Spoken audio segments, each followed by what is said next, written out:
The high cost of many prescription medicines can be a big problem for people. And here with some money-saving tips is our very own Amanda Hardy. Good morning. Good morning. This topic is the headline of almost every place you scroll or see is the staggering price Americans pay for prescription drugs. So, what's the first thing we need to be thinking about? Absolutely. Well, and I told you earlier, I was dealing with this myself just this morning where the insurance did not approve my medication.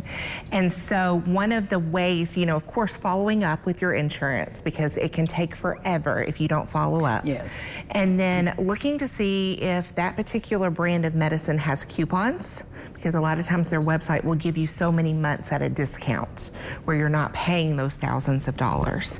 Also, there are some places out in our community that offer to help with some medications. I know diabetes, our local diabetes coalition will help with that as well, help pay for some of those medications if you need it. The other thing is seeing if there is a generic out there. What is in that medication that you could get similar?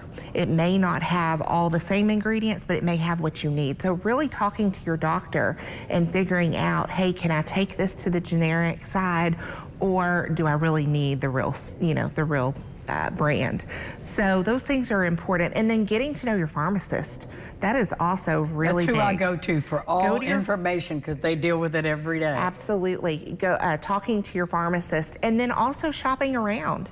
There's a lot of websites now and apps that will give you discounts per what the pharmacy is. So say they don't accept your insurance, you can look on this app that'll tell you, okay, this certain pharmacy offers it at this discount, this one offers. So shopping around, knowing what is available and where you can get it for a lower cost. Well, and you mentioned having that conversation with your doctor too, just to stay in the loop about, do I really need this now? Am I going to need it later? Yes. And kind of knowing where you are in three-dimensional space about all those medications. Absolutely. It's all really important, and keeping them in the loop, because of course, if they can do something to change that medicine to make it at a lower cost, they're going to do that, but they've got to know to do that. So you really need to have that conversation. I know, working with the senior population so often, and people who are just on a budget, they take some of their medicine some of the time and kind of string it out rather than as the protocol, and that's not safe as well. Right. So you really need to follow the guidelines of what your doctor tells you. Those are always important. And then the other thing that we run into, being that we are tri-state, there are sometimes there's insurance companies that certain plans that will say, for instance, you're in a regional network, so you can't go out of Kentucky or you can't go out of Indiana. So knowing that your provider is in that area that you need as well is really important, and making sure that you choose that plan, that if you don't want just a regional plan, that you have one that goes outside that border.